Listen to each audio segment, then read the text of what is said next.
बच्चों, आप कैसे हैं? ठीक है।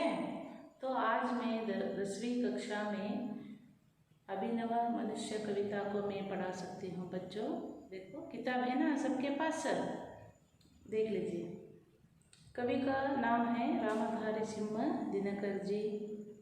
उनका जन्म है सन 1908 को बिहार प्रांत के मुंगावरे जिले में हुआ था। पहले वे रेडियो विभाग में काम करते थे, बाद में एक सरकारी कॉलेज के प्राध्यापक भी बने थे।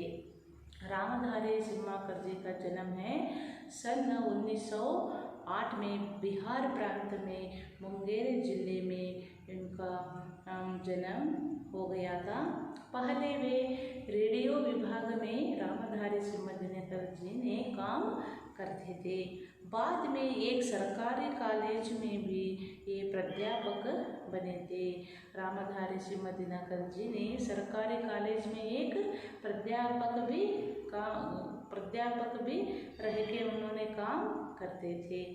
आगे चलाकर वे भारत सरकार के हिंदी सलाहकार भी पद पर नियुक्ति हुए थे और सन 1972 में इनका उर्वशी कृति के लिए रामधारी सिंह दिनकर जी को ज्ञानपीठ पुरस्कार भी मिला गया है बच्चों। और 1974 में इनका देहांत हो गया था।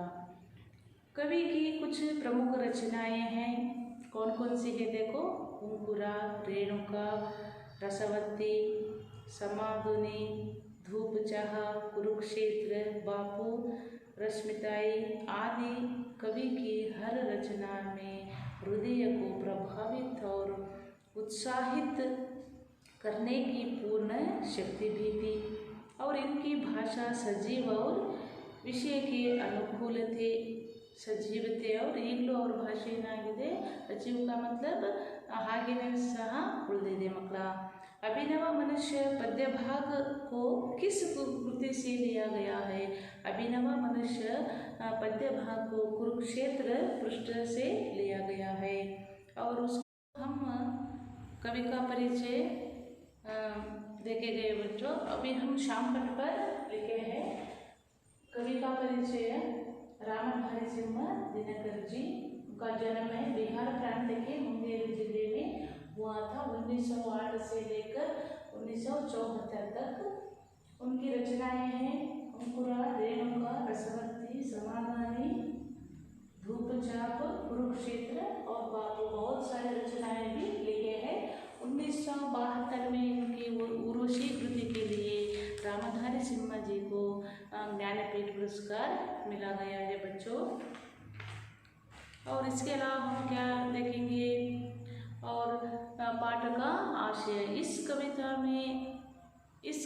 में बच्चे क्या सीख सकते हैं और बच्चे स्नेह, मानवीयता, भाईचारे आदि का ममत्व समझा जा सकता है बच्चों। इस अभिनव मनुष्य की कविता में बच्चे क्या सीख सकते हैं? स्नेह, प्रेम और सौहार्दता मनोभाव, ಮಾನವೀಯತೆ, ಮಾನವೀಯ ಮೌಲ್ಯಗಳು, ಅದೇ ರೀತಿಯಾಗಿ ಮತ್ತು ಸಹೋದರಿಯರ ಮನೋಭಾವನೆಯನ್ನು ಕೂಡ ಇರಬೇಕು ಮಕ್ಕಳ।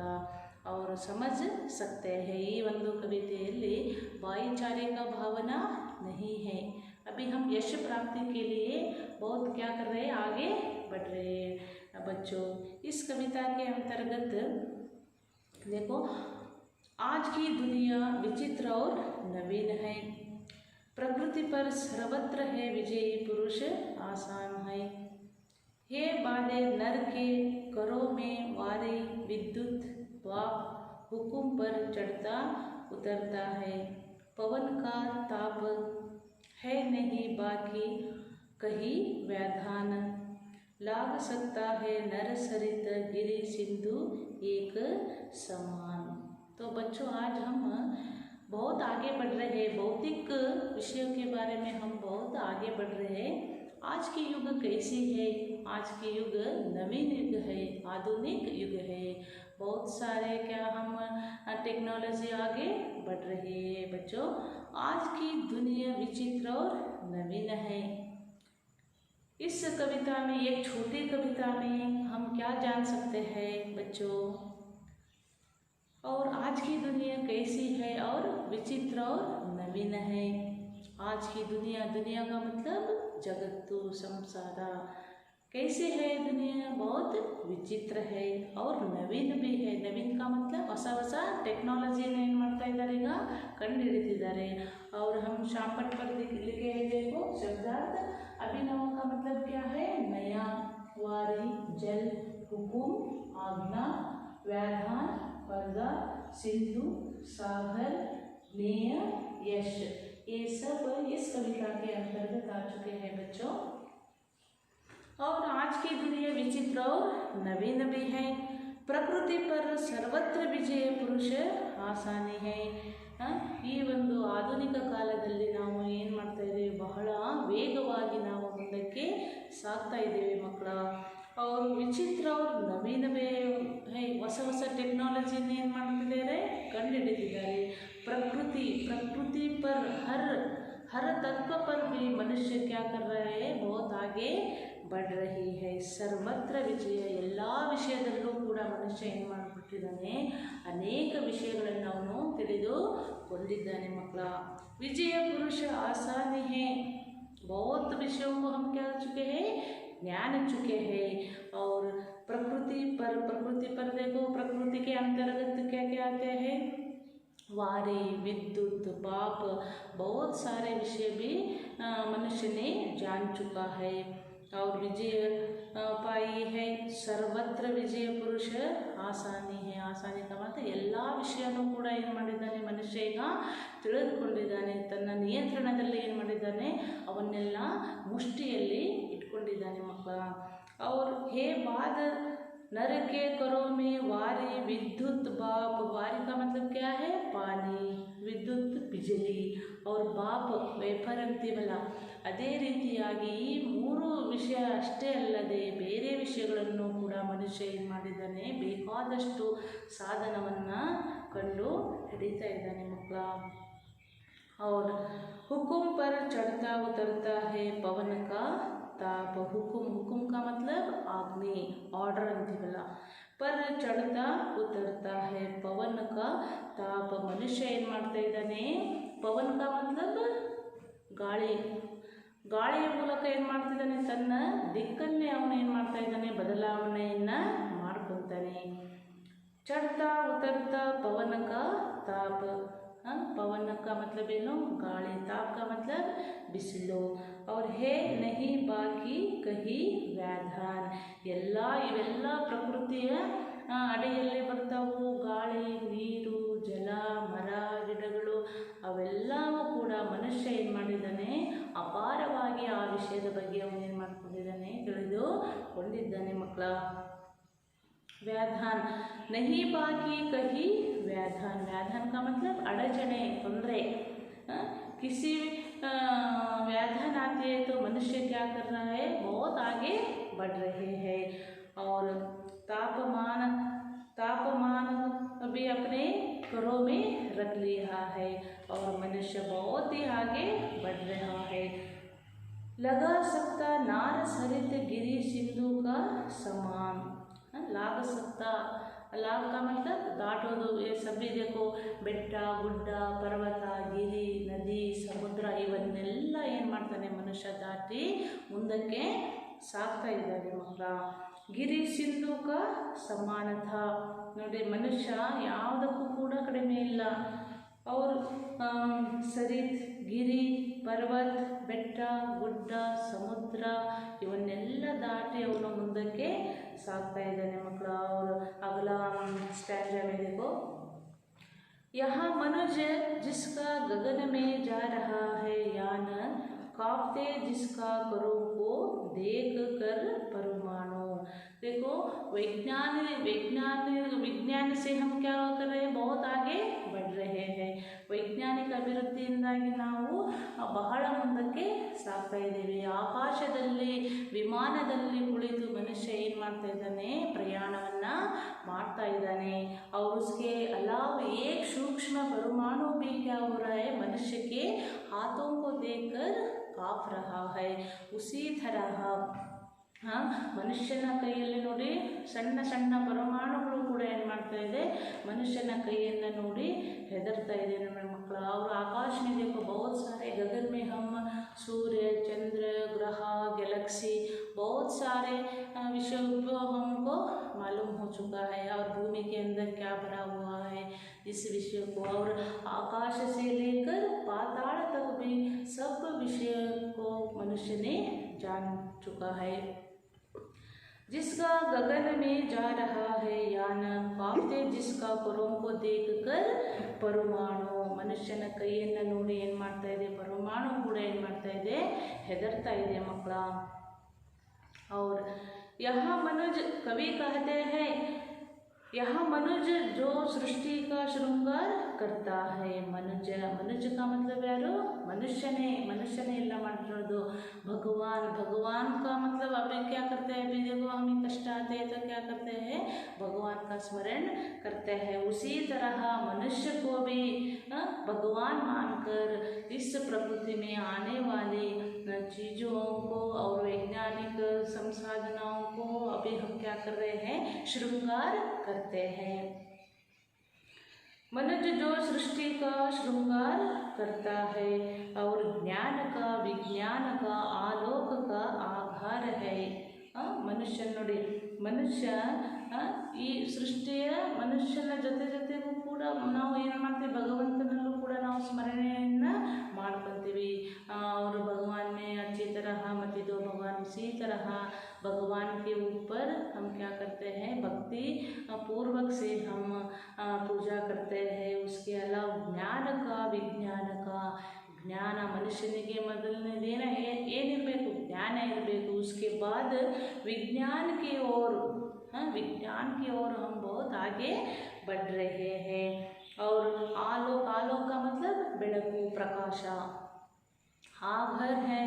ये सब 3 विषय की ओर हम बहुत ध्यान देना चाहिए बच्चों। ज्ञान विज्ञान आलोक का आधार है। ज्ञान हमको पढ़ाई के लिए ज्ञान बहुत होना चाहिए बच्चों। और व्यायाम से लेकर पाताल तक सब कुछ है इसे श्रेय। व्यायाम का मतलब ಆಕಾಶದಿಂದ ಹಿಡಿದು ಪಾತಾಳದವರೆಗೂ ಏನಿದೆ ಅನ್ನೋದನ್ನು ಮನುಷ್ಯನ ಆಜ್ಞೆಯಾಗಿದೆ। ಮತ್ತು ಅವನು ಜೀವನದಲ್ಲಿ ಯಶಸ್ಸನ್ನು ಕಾಣಬೇಕಾದ್ರೆ ಇವೆಲ್ಲ ವಿಷಯಗಳನ್ನು ಕೂಡ ಏನು ಮಾಡ್ಕೊಂಡಿರಬೇಕು, ಅರ್ಥವನ್ನು ಮಾಡ್ಕೊಂಡಿರಬೇಕು। और उसके बाद कवि कहते हैं, रामधारी सिंह दिनकर जी ने क्या कहते हैं, श्रेय उसका बुद्धि पर चैतन्य उर की जीत है। ಮನುಷ್ಯನಿಗೆ ಶ್ರೇಯ का मतलब ಮಂಗಳಕಾರಿ। ಯಾವುದೇ ಒಂದು ಕೆಲಸವನ್ನು ಮಾಡಬೇಕಾದ್ರೆ ನಾವು ಏನು ಮಾಡ್ತೀವಿ, ಪ್ರಾರ್ಥನೆಯ ಮೂಲಕ ಕಾರ್ಯಕ್ರಮವನ್ನು ಪ್ರಾರಂಭ ಮಾಡ್ತೀವಿ ಮಕ್ಕಳ।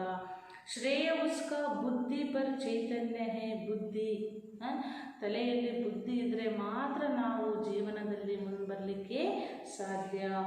और हम बुद्धि और जोर देना चाहिए बच्चों। और ಊರ की जीत है, ನಾವು ಒಮ್ಮೊಮ್ಮೆ ಹೃದಯದ ಮಾತನ್ನು ಕೂಡ ಕೇಳಬೇಕಾಗುತ್ತೆ ಮಕ್ಕಳ। और श्रेय मानव की असीमित मानव के प्रीत एक नार से दूसरे के बीच में व्याधान है। असीमित का मतलब प्रीति, मनुष्य के बीच में प्रेम मनोभाव नहीं है। और हम प्रेम मनोभाव को हम क्या करना चाहिए, प्रेम मनोभाव की ओर ध्यान देना चाहिए बच्चों।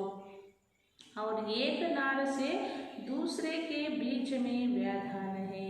एक ಒಬ್ಬ ಮನುಷ್ಯನಿಂದ ಹಿಡಿದು ಬೇರೆ ಮನುಷ್ಯರಿಗೆ बीच में क्या होना चाहिए, प्रेम रिश्ता से सौहार्दता से हम रहना चाहिए बच्चों। और ವ್ಯಾಧಾನ का मतलब ಅಡಚಣೆ, ಒಬ್ಬರಿಂದ ಇನ್ನೊಬ್ಬರಿಗೆ ಏನಾಗಬಾರ್ದು, ಅಡಚಣೆ ಆಗಬಾರದು। और मनुष्य ने ये सब परिचय करने लगा है, प्रेम की और रिश्ता की ओर ध्यान नहीं दे रहा है बच्चों। और परिचय नहीं दे रहा है। और उसके अलावा एक नार से दूसरे के बीच में व्याधान तोड़ दे जो, बस वही ज्ञानी वही विद्वान है। और मानव भी वही है। मानव मानव के बीच में स्नेह भाव से रहना चाहिए। मनुष्य क्या कर रहा है? विज्ञान की ओर ध्यान दे रहा है और मनुष्य के बीच में प्रेम का रिश्ता छोड़ रहा है, आपस में दूरी को मिटा रहे हैं बच्चों। और वही ज्ञानी है, वही विद्वान है। कवि कहते हैं कि यहाँ पर विद्वान में विविध ಜ್ಞಾನವನ್ನು ಏನು ಮಾಡಿದ್ದಾನೆ? ಮನುಷ್ಯ ಎಲ್ಲ ವಿವಿಧ ಜ್ಞಾನವನ್ನು ಕೂಡ ತಿಳಿದು ಹೊಂದಿದ್ದಾನೆ ಮಕ್ಕಳ।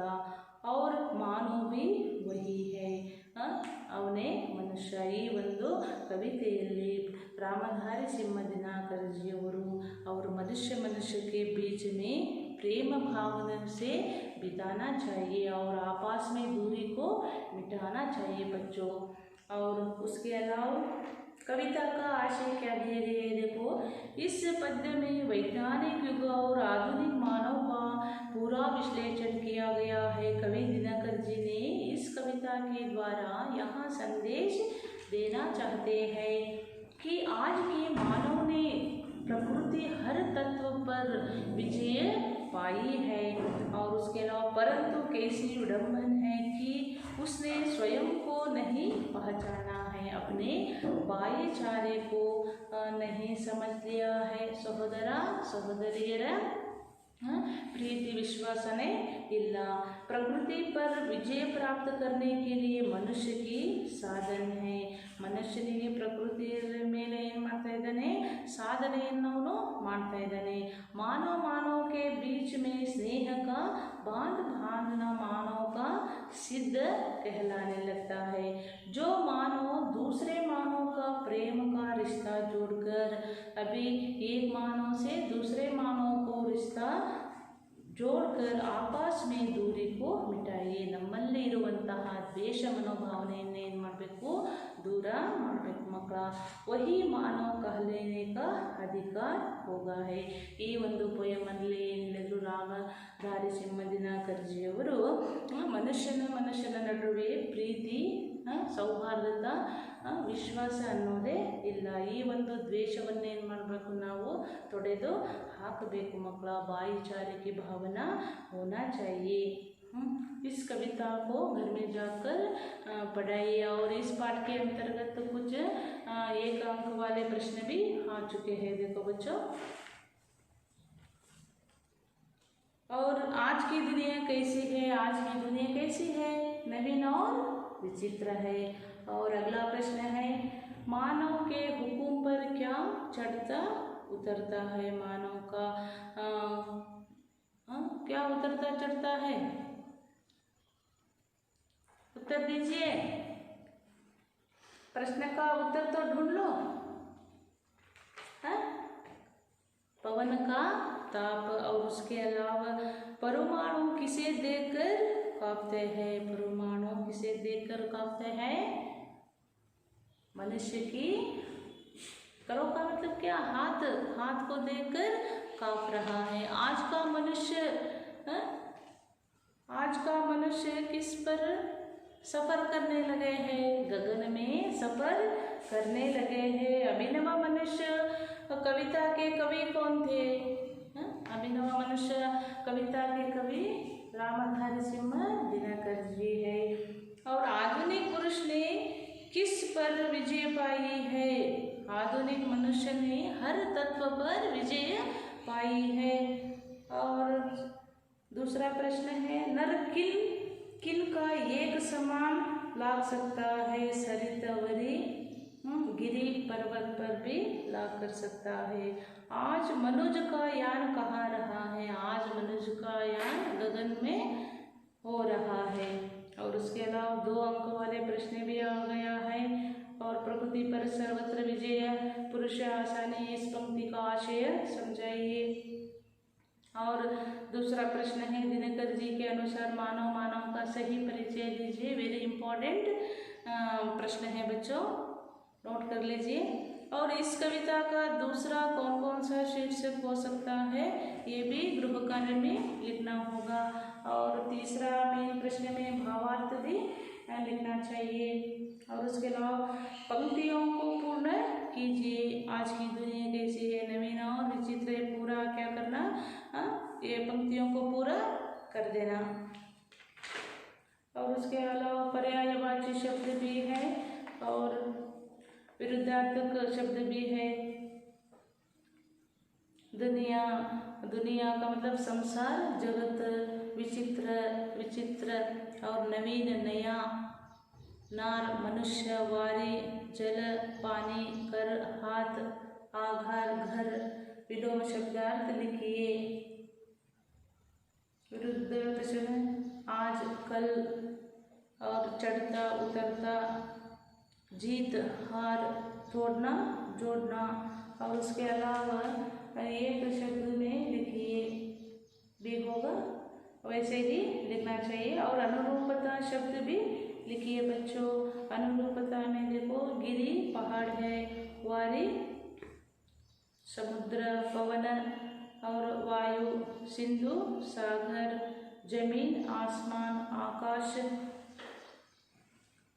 आकाश, नक्षत्र, नर आदमी, उर छाती। इस तरह अनुरूपता शब्द भी दिए गए हैं। ये सब विषय क्या करना और नोट्स में लिखना मैं कल लाती हूँ। ये सब गृह कार्य को क्या कर सकती हूँ, देख सकती हो बच्चों। धन्यवाद।